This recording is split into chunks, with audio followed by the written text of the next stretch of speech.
नमस्कार, मैं Savita Singh cook with सभी में आप सबका स्वागत है। नवरात्रि आ रही है तो ऐसे में मैं लेके आ रही हूँ आलू टमाटर का चटपटा सा चाट। तो चलिए बनाना शुरू करते हैं। आलू टमाटर चाट बनाने के लिए मैंने कढ़ाई में 2 से 3 चम्मच देसी घी डाल दिया है। तेल गरम हो गया है। मैंने 3 से 4 आलूओं को बड़े बड़े टुकड़ों में उबाल के काट लिया है। अब इसे हम डाल देंगे। डाल के खूब अच्छी तरह से फ्राई कर लेंगे।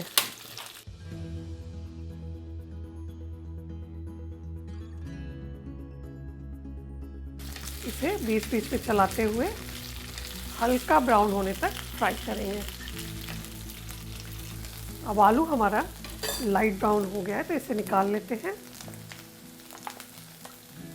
अब आलू हमारे खूब अच्छी तरह से सिक गए हैं तो इसे एक तरफ रखते हैं और इसी कढ़ाई में लगभग 1 चम्मच के करीब हरी मिर्ची कटी हुई, अदरक लगभग 1 चम्मच डाल के इसको थोड़ा चला लेंगे। अब इसी में मैंने 5 टमाटर को बारीक काट लिया था, इसे भी डाल देंगे।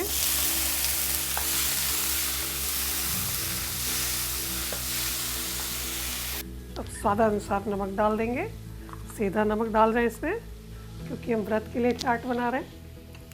इन सबको डाल के खूब अच्छी तरह से चला लेंगे। लगभग आधा कप इसमें हम पानी डाल देंगे।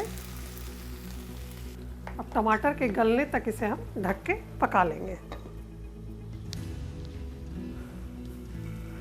तो चलिए अब टमाटर को देख लेते हैं। टमाटर खूब अच्छी तरह से गल गया है।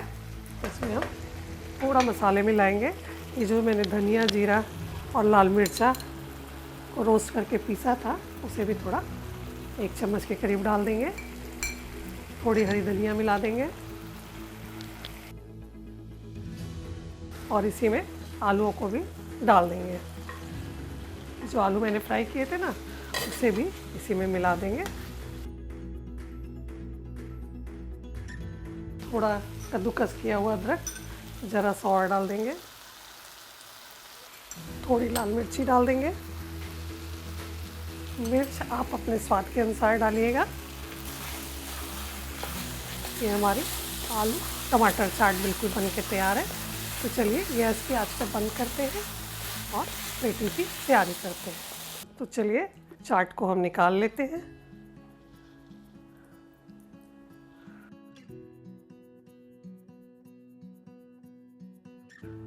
चाट को मैंने प्लेट में निकाल लिया है। ऊपर से थोड़ा इसमें नींबू निचोड़ देंगे। थोड़ी हरी धनिया स्प्रिंकल कर देंगे। थोड़ी हरी मिर्च, थोड़ा सा अदरक डाल देंगे।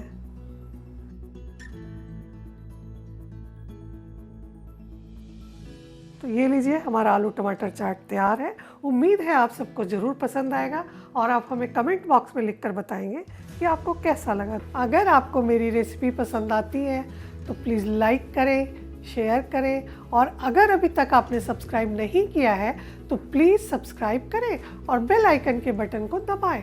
तो फिर मिलते हैं एक नई रेसिपी के साथ एक नए वीडियो में। धन्यवाद।